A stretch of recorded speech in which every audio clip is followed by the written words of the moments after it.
અમે ગાંધીનગર સેક્ટર 22 માં છીએ, પંચદેવ મંદિરની બાજુમાં. અને તમે જુઓ કે ભાઈ ફરીથી ગાંધીનગરના માનવવાદી લોકોની માનવતાની ઉત્તમ ઉદાહરણ તમે જો. આ કાકા રોજ અહીંયાના સ્ટ્રીટ ડોગને ફીડ કરાવે છે, બિલકુલ નિસ્વાર્થ રીતે, અને સ્વયં પોતે કે ભાઈ આ જાનવરોનું કોણ એવી રીતે એ રોજ અહીંયા ફીડ કરાવતા હોય છે. પોતે બાઉલ બધું લઈને તમે જો.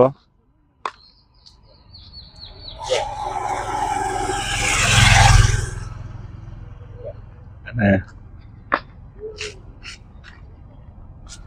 આ તમે જોઈ શકો છો. સાહેબ બહુ સારું કામ કરી રહ્યા છો. સૌથી પહેલા તો તમને ધન્યવાદ છે. આ જાનવરો માટે તમે વિચારો છો, કેટલા સમયથી કરો છો, શું નામ છે, અને થોડું કહેશો? 16 વર્ષથી થાય. અચ્છા, 16 વર્ષથી તમે સેવાનું કામ કરો છો. આવા જે જાનવરો છે એમને અબોલ પશુઓ માટે કંઈક વિચારો છો, એટલે સહજ રીતે તમે બીજા લોકો કરતા અલગ છો. 20-25 જેટલા કૂતરાઓ રોજ ખાય. ઓકે, એટલે આ લોકો માટે ફક્ત આ કાકા જ આશા છે, કારણ કે બીજું તો ખબર નહીં. કોઈ મકાનો તૂટી ગયા ને લોકોના, એટલે કોઈ છે નહીં યાર. ઓકે, એટલે તમે વિચાર કરો કે આ ગવર્મેન્ટ ઉપર કાં તો કોઈના ઉપર નિર્ભર નથી.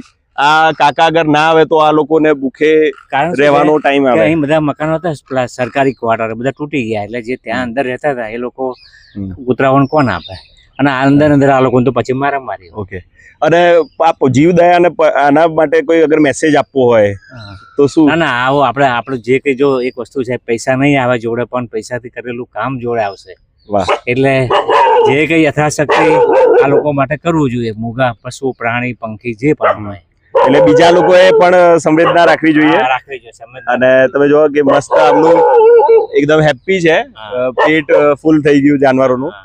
અને તમે બહુ સારું કામ કરી રહ્યા છો, એના માટે તમને સલામ છે, અને થેન્ક યુ સો મચ. અને તમે જોઈ શકો છો કે કોઈ પણ ગંદકી ના થાય, બાઉલ પાછા કલેક્ટ કરી દેશે અંકલ. એટલે ઘણીવાર લોકો એવું કહે છે કે બહાર ખવડાવો છો તો ગંદકી થાય છે, પણ કેટલું મસ્ત કામ થાય છે. અને જો એટલે જે જીવદયાનું કામ કરતું હોય એમને એક અલગ જ ચેતના હોય, કચરો પણ ફેંકતા નથી. અને જે ના ખવડાવવાળો એ બધી જગ્યાએ ગંદકી કરે છે, પણ અલ્ટિમેટલી પછી સાંભળવું, જે ખવડાવતું હોય, સારું કામ કરતું હોય એમને જ સાંભળવું પડે છે. પણ તમે જોવા કે આ જાનવરોનો આધાર છે uncle. Thank you so much. ખૂબ આભાર.